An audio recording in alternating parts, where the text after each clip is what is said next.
is my favorite Christmas movie of all time. Since its release in 2003, I have watched it once, maybe even twice each year. While there are a lot of great Christmas films out there, no other film captures the Christmas spirit quite as well as Elf does. Elf has many strengths. Its humor, its heart, its music. However, if you really break down Elf's story, you can find some little flaws that, if they were fixed, I think could have brought Elf to even higher heights than it already achieved. Let's dig into Elf's story and ask ourselves what it truly means to be a great Christmas movie. Chapter 1. Defining Christmas movies. So, first off, let's define what a Christmas movie is. I think that a Christmas movie is more than just a movie that takes place during Christmas time. A Christmas movie requires a character undergoing an arc revolving around regaining the spirit of Christmas, being attitudes such as generosity, gratefulness, and a prioritization of family or loved ones. Basically, Christmas movies need a Scrooge, or a Grinch, who learn to love the holiday season and by extension become more generous, grateful, and loving people. This is why Die Hard is not a Christmas movie, because the ideals associated with the holiday are not a part of the theming of that film. Elf is unambiguously a Christmas movie. Not only is it absolutely packed with Christmas songs, holiday iconography, and lots of it also has a Scrooge-esque character in the form of Walter Hobbs, the estranged father of Buddy the Elf. But is he a compelling Scrooge figure? Chapter 2. The character arc of Walter Hobbs. The main emotional through line of Elf revolves around Buddy the Elf, who was adopted by Papa Elf and raised at the North Pole among elves, meeting his biological father in the real world for the first time. Through knowing Buddy, Walter learns to love Christmas and become a better man who spends more time with his family. While that would be a good story in a vacuum, Walter's Scrooge arc leaves a little to be desired. The difference between Walter in Elf and Scrooge in A Christmas Carol is that Elf puts a lot of external pressure on Walter that influences his decisions to not spend time with his family. There are multiple scenes that focused on how much Walter is pressured at his work to meet deadlines under threat of losing his job, including a scene with his mean boss who makes him come to a meeting on Christmas Eve. Scrooge, by contrast, has no such external pressures that require him to be as greedy or neglectful to his family as he is. Since Scrooge would not lose anything other than some of his large amount of wealth should he become generous, the narrative gives him no excuses for being the way he is. This leads to a less likable character throughout the story, but a more meaningful conclusion in that character arc. And while Scrooge is less likable at the beginning of the story, he is more likable at the end because it's satisfying for us as the audience to see him become a better man. The main difference between Walter and Scrooge is that Walter lacks power, while Scrooge not only has power, but uses it to enrich himself at the expense of others. One of Scrooge's greatest sins in the story is that he chooses to pay his employee Cratchit a low wage, which subjects him and his family to worse economic conditions. Walter's greatest crime in the film is he has to go to a meeting on Christmas Eve, which if he doesn't do that, he gets fired, so he doesn't really have too much of a choice. Also, while Walter is definitely wealthy, I don't think it would be too easy to sustain a New York City apartment on the unemployment line, and he doesn't really show many other traits of greed either. Had Walter been a shareholder of the company rather than in some managerial position, he could have had more agency over his job and as such would be more responsible for how much work he has to do. If Walter chose to have this meeting on Christmas Eve himself so that his company could make more money and enrich his own shares in a way that's shown to be about Walter being greedy, then Walter would have no excuse for his actions. Walter instead lacks power and his greed is not really defined. There's a vague line from Michael, Walter's other son, about how all he does is work. And there's also a scene where he doesn't eat dinner with his family because he has a lot to do. And yeah, that's not great behavior, but I think the film is laying on his flaws a little mildly. One other important Walter-focused scene where the film tries to portray Walter as a flawed human being is in his introductory scene, where he tells a nun that his company has to repossess some books because the nun's church missed payments. This is framed as the prime example as to why he's on the naughty list. Honestly, I gotta side with Walt on this one. This nun should have paid the bills. Churches don't even pay taxes. What, they should have free books too? And even if this nun should have the books for free, does Walter even have the power to give them away? This scene with the nun seems to be a direct parallel to a scene in Christmas Carol, where the charity gentleman asks Scrooge for charitable donations. However, due to the differences between Walter and Scrooge, the nun scene doesn't accomplish the same thing. Let's compare the scenes. In Elf, the nun asks Walter if he's taking the books back, to which Walter tells her, yeah, you didn't make the payments. This is supposed to show Walter being greedy, but does it? These books don't belong to Walter. They belong to his company. They're not his books to give. In Christmas Carol, the charity gentlemen are requesting Scrooge donate his personal funds for the sake of helping the poor. The reason Scrooge is framed as in the wrong for declining the charity gentleman is because we as the audience know that he is a rich man who hoards his wealth, which should obligate him to give back to his community in some way. But it's not just that Scrooge declines a donation,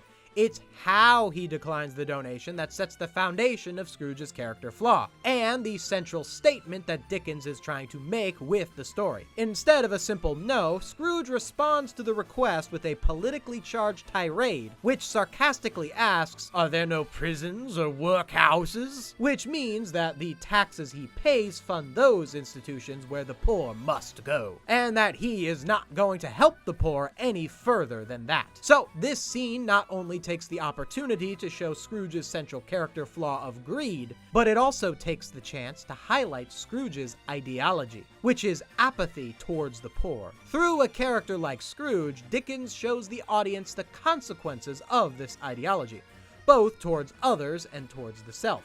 And it's a part of what makes Christmas Carol a meaningful narrative that has stood the test of time. Walter Hobbs, on the other hand, has no ideology that needs to be challenged. Sure, he's a dad who works too much, but do we really ever understand his core beliefs? Is he someone who believes that, as a man, his purpose is to provide financially, and that providing emotionally is not his duty? Does he believe that service to his company is a more noble pursuit than to his family? Does he want the books his company produces to be expensive because he believes that only wealthy children should have access to them? What is going on in his head other than, I don't want to get fired? Is that really all that motivates him? Walter having no ideology to challenge is a big problem with the film because Walter's character arc is the most important arc in the film. I will say that at the very least, Walter's decision to quit his job towards the end of the film, followed up by his reunion with Buddy, and his final accepting of Christmas spirit that makes Santa's sleigh fly, does serve as a satisfying conclusion to the film and his arc. I just think that those final moments would have been stronger if Walter had overcome more flaws and left behind a negative ideology. Chapter 3: The Character Arc of Jovie. Another character who goes through change through knowing Buddy is Jovie, Buddy's love interest. In the first scene with Jovie, she is shown to be cynical about working during the holidays. While Buddy protests to this attitude, he doesn't really challenge the flawed logic behind it. Buddy should have illustrated that even though work can be stressful, Christmas is about spending time with those you love outside of work. But Jovie never directly confronts the cynicism that's established in the first scene. She is just shown to love Christmas later after hanging out with Buddy for a little bit. The only significant change we see in Jovie is in this scene where Jovie scolds Buddy for going into the bathroom while she was showering to sing the other half of Baby It's Cold Outside. After Buddy apologizes, he says, I think you have the most beautiful singing voice in the whole wide world. Now with that one kind of superficial compliment, her heart grows 3 sizes, and now in the final act she's equipped to lead the singing that brings back the Christmas spirit.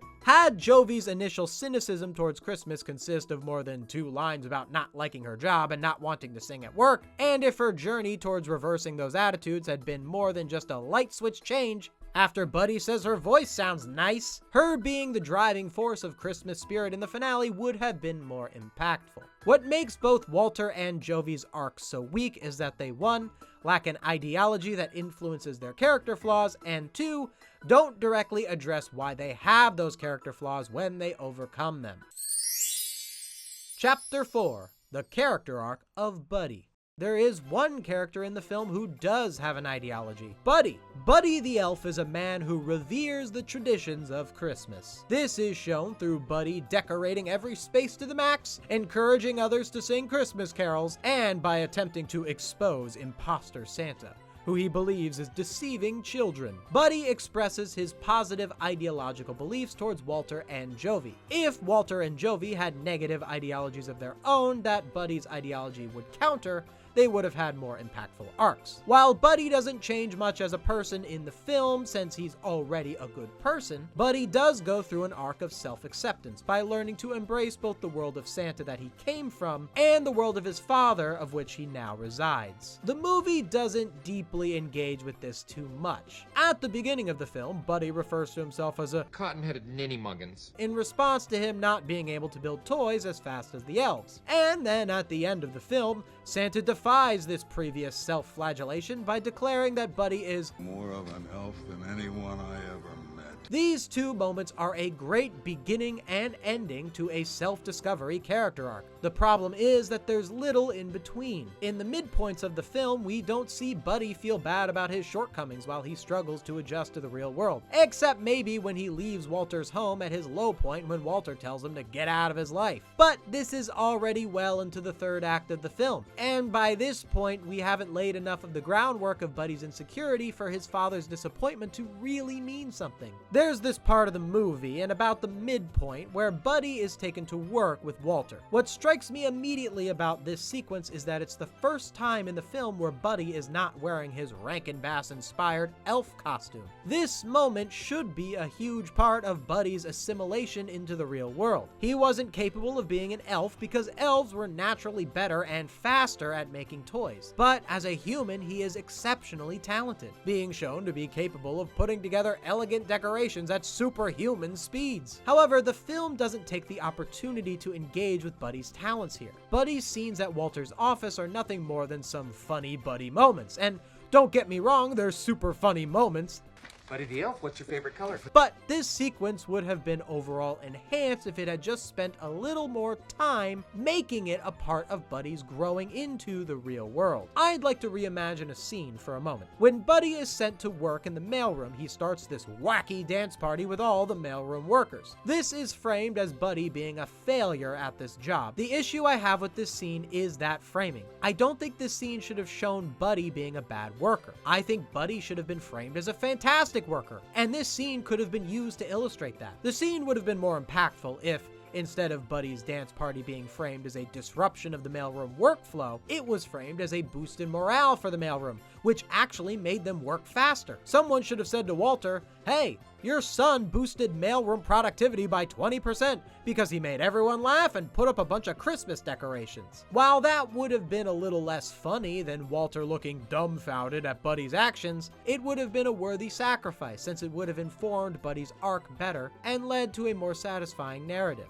Alright, so for a video that purports that Elf is the greatest Christmas movie of all time, I sure did just spend a lot of time criticizing it. But the character arc issues are by far my biggest problems with Elf. For as much as Elf does have these shortcomings that were worth talking about, Elf does a lot of things right.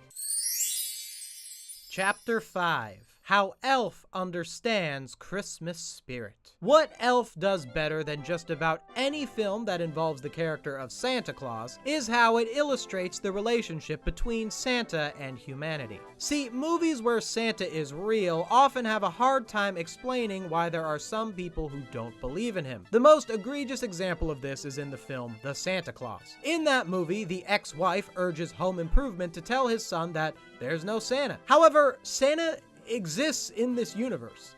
So I'm to understand that this lady spends the whole holiday season not buying presents, wakes up on Christmas morning to free toys, and then has the absolute audacity to say this? Elf, on the other hand, offers a much more nuanced take on Santa denial. Whether or not someone believes in Santa is never outright stated, but the idea that there are people out there who don't believe in Santa is referenced. In an early scene of the film, Papa Elf mentions that a lot of people down south don't believe in Santa Claus. The way this scene is framed keeps the problem vague. Papa Elf isn't an eyewitness to this phenomenon. He's only heard talk about it, which leaves less room for us as the audience to dispute it. Buddy then asks the question that we're all thinking. Where do people think the presents come from? To which Papa Elf replies, there's a rumor going around that the parents do it. Now, I could poke some holes in this claim. Why would that be a rumor if there would be so many parents out there who could prove they didn't buy the presents? But the claim is so vague that it's harder to really argue against. Another thing Christmas movies struggle with is how to deal with what believing in Santa is supposed to represent. See, in real life,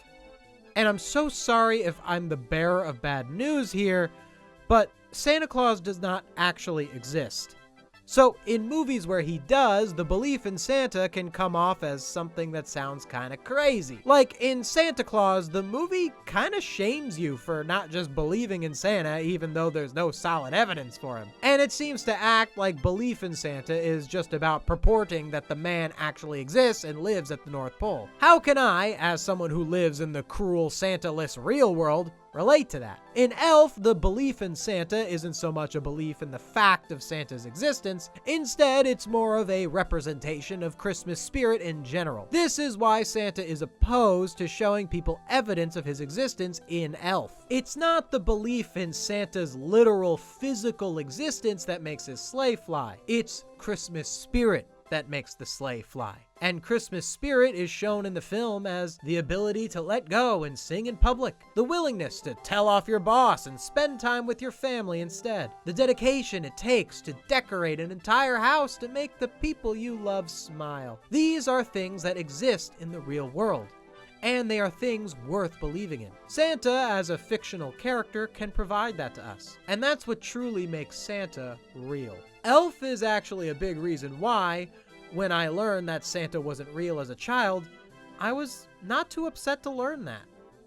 Not only did I finally understand why my parents found the line, What about Santa's cookies? I suppose parents eat them too? so funny, but it also taught me that it didn't matter if Santa was actually real, because Christmas would still come all the same. Quick interruption, then back to the video. Did you know they made an Elf video game on the Game Boy Advance? Boy, is it something. And I reviewed it over on my gaming channel, The Game Cubicle. You should really check it out. Link in the description. A large portion of Elf's ending revolves around this Christmas spirit concept set up in the beginning. The citizens of New York, led by Jovie, spread Christmas cheer by singing loud for all to hear. Since Santa's sleigh runs on Christmas spirit, the lack of Christmas spirit is what's causing it to fail. Even though by this point in the film, Walter has mended his relationship with Buddy and quit the job that put a wedge between him and his family, he's still not all the way changed just yet. When everyone is showing their Christmas spirit by singing in the streets, Michael calls out his dad for merely lip syncing. When Walter decides to let go and actually sing, Santa's sleigh takes off right above him, and Christmas is saved. While this ending would have been stronger if the character arcs had been improved, the way Walter saves Christmas makes for a satisfying conclusion to the narrative. This is how Elf succeeds in taking the concept of Santa and elves seriously. But Elf also succeeds in not taking itself too seriously. It's a perfect balance that leads to a great story and also great comedy. A lot of the humor in Elf comes from the clash between childlike Christmas elements and cold, hard reality. I think that this is best illustrated with what is possibly the funniest scene in the film: the confrontation with the fake Santa. The foundation of the humor of this scene is that since Buddy is from the North Pole, he is not familiar with the concept of a mall Santa. So when told that Santa is visiting the department store he works for, he thinks it's the actual Santa he personally knows, as shown by Buddy's overly enthusiastic response to the news that Santa is coming. Santa! Oh my God! When Buddy encounters the Santa actor, he can immediately tell it's not the real one. Buddy thinks that this is some kind of sinister lie on the part of the fake Santa, and tries to call out the imposter, leading to some hilarious lines like, "You sit on a throne of lies. and You smell like beef and cheese. You don't smell like Santa." What is interesting about this scene is that while Buddy is clearly in the wrong here, We're so in tune with Buddy's perspective in regards to the magic of Christmas that we side with him in the conflict. Elf is the Christmas movie I watch every year. I have other ones that are dear to me, but none come close to Elf. While A Christmas Carol, Home Alone, and It's a Wonderful Life are overall better stories than Elf with more meaningful character arcs, Elf's sheer mastery when it comes to portraying Christmas spirit puts it above any other Christmas film out there, and it currently stands in my heart as the #1 Christmas classic. Hey, if you like this video, maybe you'd like to see this other video right here. If you like what I do and want to see me do more of it, consider becoming a channel member or supporting my Patreon. Link in the description. Thank you so much for watching. See you next time.